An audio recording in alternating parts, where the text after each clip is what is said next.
सन 1986 Mumbai airport. एक गोलीबारी में सपना का पति महमूद मारा जाता है। सपना को बताया गया ये दाऊद का काम है।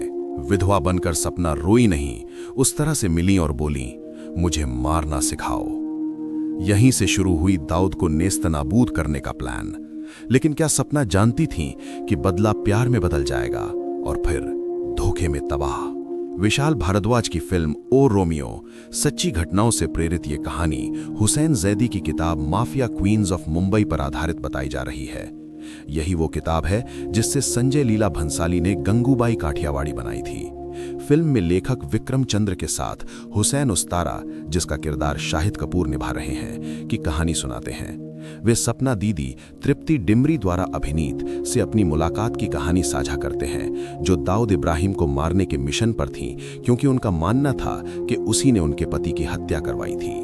जब अशरफ पहली बार उस तरह के पास गईं, तो उसने उससे तीरंदाजी का प्रशिक्षण मांगा और कई दिनों तक वो लगातार उसके घर प्रशिक्षण के लिए आती रहीं। जब वो एक अच्छी छात्रा साबित होने लगी, तो उसने सोचा कि क्या उसे दाऊद को मारने के लिए दुबई जाना चाहिए। लेकिन उस तरह ने उसे रोक दिया, क्योंकि वो जानता था कि ये इतना आसान नहीं होगा जितना वो सोच रही थी। उसने उसे मार्शल आर्ट की कक्षाओं में भी दाखिला दिला दिया, ताकि जरूरत पड़ने पर वो लड़ सकें। इन सब के बीच उस तरह को उससे प्यार हो गया, लेकिन उसने अभी तक उसे ये नहीं बताया था कि वो वास्तव में क्या काम करता है। उस तरह मुख्य रूप से पुलिस के लिए मुखबिर का काम करता था, और उसने अब तक अशरफ को इस बारे में कभी नहीं बताया था। वो एक गैंगस्टर था और उसके नेटवर्क से उसे दाऊद के कारोबारों के बारे में अहम जानकारी मिलती थी। उसने अशरफ से कहा, अशरफ, मैं लंबे समय से दाऊद को पकड़ने के लिए मुखबिर का काम कर रहा हूँ। मेरे नेटवर्क से मुझे उसके नए कारोबारों की जानकारी मिलती है। मैं ये जानकारी पुलिस को देता हूँ। अगर पुलिस इस मामले में कुछ करने में सफल होती है, तो मुझे मुनाफे का एक छोटा सा हिस्सा मिलता है। इसी बीच अशरफ दाऊद के खिलाफ खड़े होने वाले अन्य स्थानीय डॉन से समर्थन जुटाने की कोशिश कर रही थी। जब उसकी मुलाकात गैंगस्टर से नेता बने अरुण गावली से हुई, तो उसने फैसला किया कि उसे अपना नाम बदलना होगा, क्योंकि उसका मानना था कि हिंदू गैंगस्टर मुस्लिम महिलाओं पर आसानी से भरोसा नहीं करते। मुझे एक ऐसा नाम चाहिए जो हिंदू जैसा लगे। उसने सपना नाम चुना, क्योंकि दाऊद को मारना उसका सपना था। दाऊद को मारना मेरा सपना है। रात दिन बस मैं इसी के बारे में सोचती हूँ। यही मेरा सपना है। मुझे लगता है मैं अपना नाम सपना रखूंगी। सपना और सपना आखिर एक ऐसा नाम है जो हिंदू और मुसलमान दोनों को स्वीकार्य है, उसने कहा।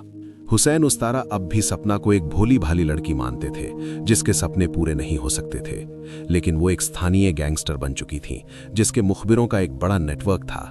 हुसैन ने उसे यकीन दिलाया था कि दाऊद के कारोबार को नुकसान पहुंचाकर वो उसे चोट पहुंचा सकती है।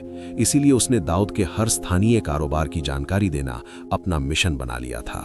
उस तरह ने याद करते हुए बताया कि वो शहर के डांस बार और जुआ अड्डों के बारे में जानकारी इकट्ठा करती थीं, और जैसे ही उसे पता चलता कि वे किसी न किसी तरह से अंडरवर्ल्ड या दाऊद से जुड़े हैं, वो क्राइम ब्रांच के अधिकारियों को सूचना दे देती थीं। सपना अधिक आत्मनिर्भर होती जा रही थी, और इस प्रक्रिया में उस पर 2 बार हमला हुआ। दाऊद के कारोबार को नुकसान पहुंचाने की वो पूरी कोशिश कर रही थी, लेकिन इससे बड़े पैमाने पर कोई खास फर्क नहीं पड़ रहा था। इसीलिए उसने और उस तरह ने काठमांडू जाने का फैसला किया, क्योंकि दाऊद हथियारों और नकली मुद्रा के कारोबार के लिए नेपाल को एक माध्यम के रूप में इस्तेमाल करता था। यहाँ पर सपना ने हुसैन पर ध्यान दिया, क्योंकि लंबे समय से जानने के बाद आखिरकार उसने उससे पूछा कि उसे उस तरह क्यों कहा जाता है। उसने बताया कि 15 साल की उम्र में वो जेब कतरा था, और हर दिन उसे अपना लूटा हुआ माल सरगाह को देना पड़ता था। एक दिन हुसैन के पास बहुत सारा माल था, और उसने उसे छिपाने की कोशिश की, लेकिन जब सरगाह को पता चला तो उसने उसे बुरी तरह पीटा। जब मुझे एहसास हुआ कि हालात बेकाबू हो रहे हैं और मेरे पास बचने का कोई रास्ता नहीं है, तो मैंने अपनी जेब से रेजर निकाला और सरगाह पर हमला कर दिया। मैं उसकी गर्दन पर एक घाव करने में कामयाब रहा, जो उसके गुप्तांग तक चला गया। उसे बहुत खून बह रहा था, और मैं किसी तरह बच निकला। उसे अस्पताल ले जाया गया, और वहां डॉक्टर ने एक अजीब बात कही।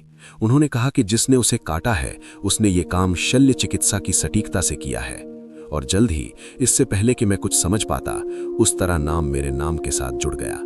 तब से लोग मुझसे डरने लगे, सब कुछ उस छोटे से हथियार की वजह से, उसने बताया। नेपाल की यात्रा के दौरान दोनों का सामना कुछ फिल्मी स्टाइल के पेचीदा गिरोहों से हुआ, और यहीं पर दोनों ने वास्तव में ये स्वीकार किया कि वो एक दूसरे की परवाह करते हैं। लेकिन दाऊद की तलाश में जुटे दोनों गैंगस्टर सपना और हुसैन का रिश्ता तब टूट गया जब हुसैन ने सपना की सहमति के बिना उसे छूने की कोशिश की। दिसंबर 1991 में कुछ गुंडों द्वारा पीछा किए जाने पर सपना हुसैन के घर में घुस गई। उसने कुछ गुंडों को भगा दिया, लेकिन अब वो सचमुच अपनी जान से डरी हुई थी और उसे विश्वास था कि हुसैन उसे बचा लेगा। हालांकि पहले तो उसने उसे दिलासा दिया, लेकिन फिर उसने उसके साथ कुछ ऐसा अनुचित व्यवहार करने की कोशिश की जिससे वो अंदर तक हिल गई। जब सपना ने उसे डांटा तो उसने बहाना किया कि उसका आपा खो गया था, लेकिन सपना गुस्से से आग बबूला हो गई।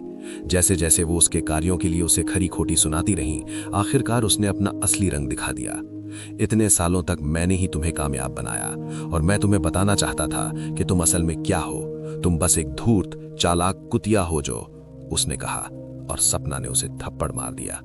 वो उससे दूर चली गई और फिर कभी उससे नहीं मिली।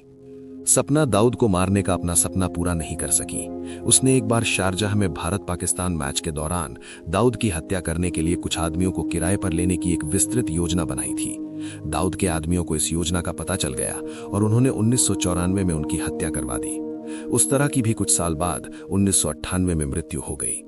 दोस्तों, अगर आपको ऐसी सच्ची कहानियां और बॉलीवुड से जुड़े अनसुने तथ्य पसंद आते हैं तो हेडलाइन न्यूज़ चैनल को अभी सब्सक्राइब करें, वीडियो को लाइक करें और बेल आइकन दबाना ना भूलें ताकि हर नया अपडेट सबसे पहले आप तक पहुंचे।